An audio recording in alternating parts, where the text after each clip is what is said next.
Hi, I'm Ellie from crystallinks.com. Today is Wednesday, September 15th, 2021.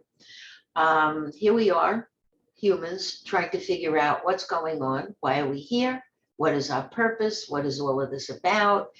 And in so doing, little by little, especially in the age of technology, we are understanding that we are a very dysfunctional race.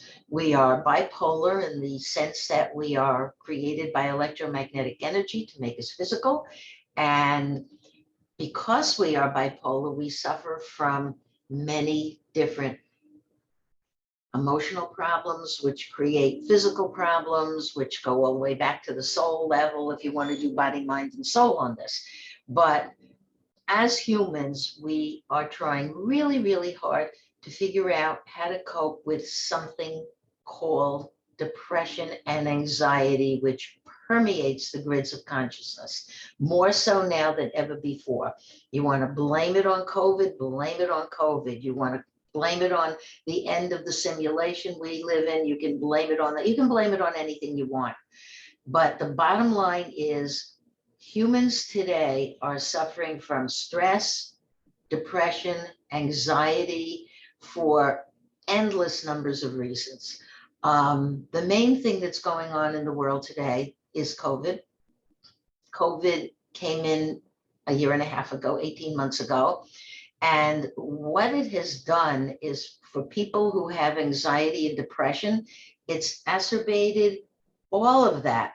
So the anxiety has become so bad, many cannot function anymore. They don't want to work. They don't want to even get up. They just feel, and they blame it on COVID. COVID's a wicked little thing that has gone around. It seems to have a consciousness. It seeks out certain people.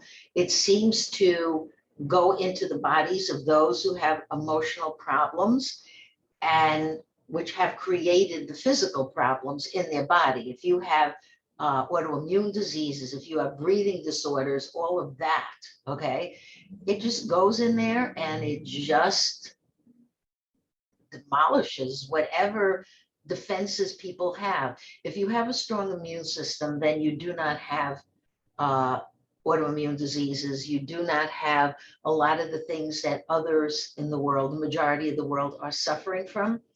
Somebody mentioned to me recently that people are more likely to die from COVID who are obese, which in its way makes sense. But the people who are obese, right, they're eating their emotions. They suffer from emotional problems. It's emotional eating, it's called, whatever you want to call it. These are people who, you go back to square one. They have emotional problems. They're eating. They're very much overweight. Their attitude on life very often is, I don't give a flying what's going on in the world. And if I had the opportunity to get out of here, I would. I just don't like being here anymore. It's just too suffocating here. None of these are my problems. That's why I'm saying it. I'm saying this based on things that clients have told me. Yesterday, one of my clients told me that she meditates. Most people with anxiety do, well, they can't sit still. So they're always running and busy and active and going from this thing to that thing. And they've got to just keep going and going and going because it balances brain chemistry, and that's the name of the game. So a lot of people taught me about that. I didn't know that. I can sit and work at a computer and I'm fine, or read a book or watch TV. I can chill.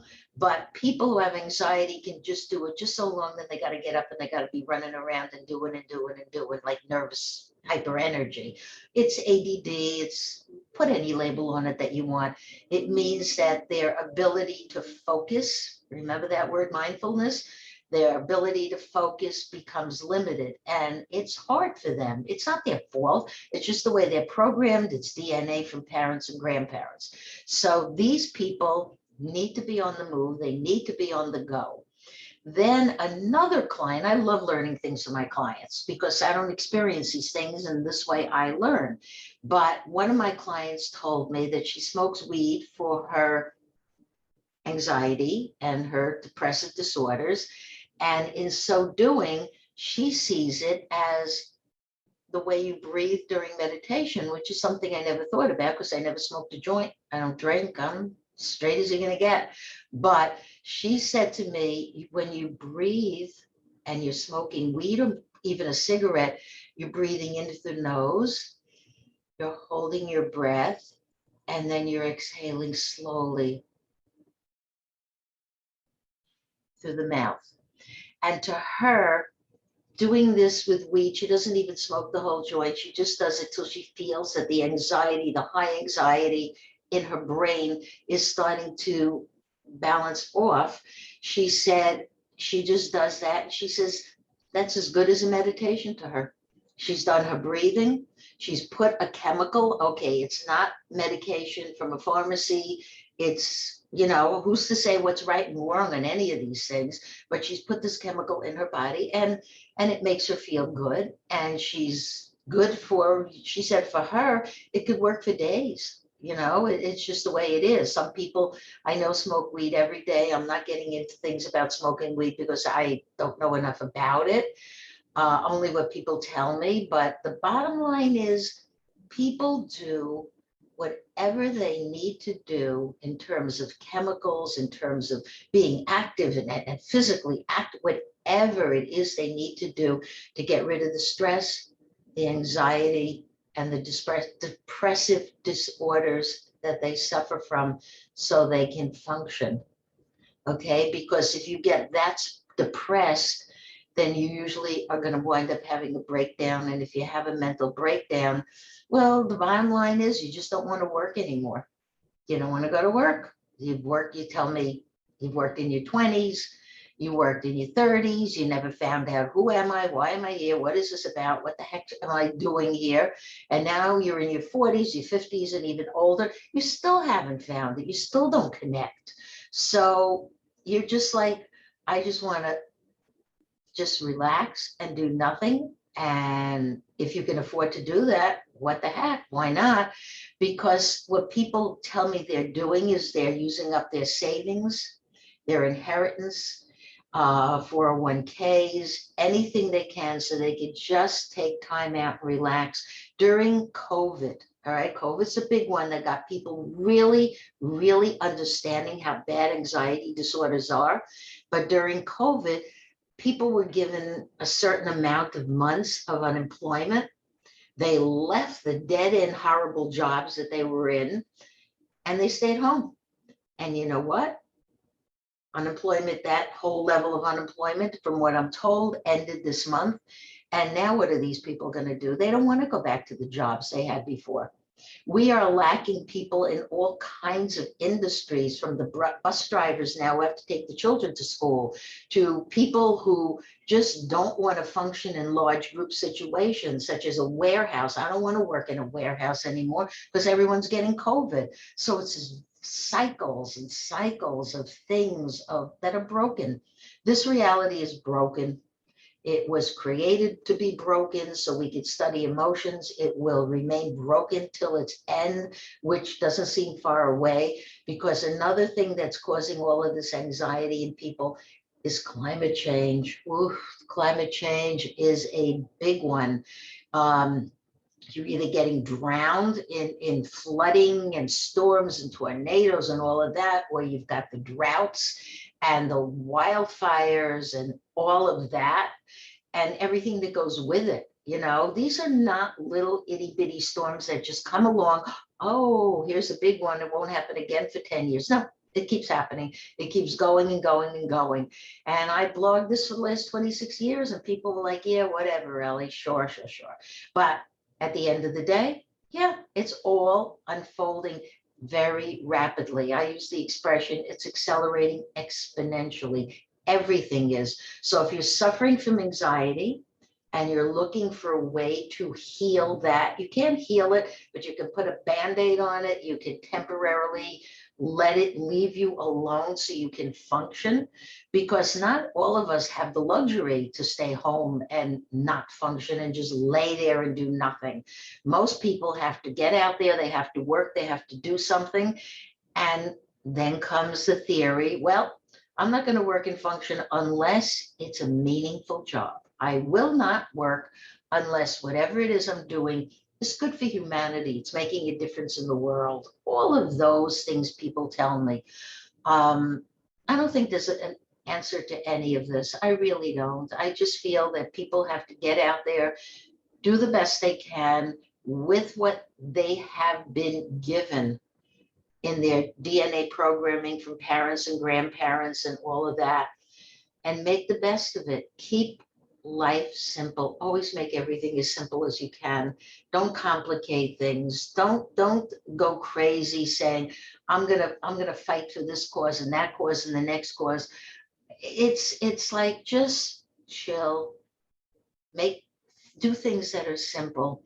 There's something called nature therapy. Take a walk in nature, take a walk by the beach. This is a nice time of the year in the autumn to, to use nature therapy to take away your anxieties. I know someone who told me she created a nature video on her YouTube, and all right, the weather's going to get cold. She won't be able to walk in nature. So she just looks at the video that she created in her favorite places as she was talking, as she was walking, and she watches that over and over again.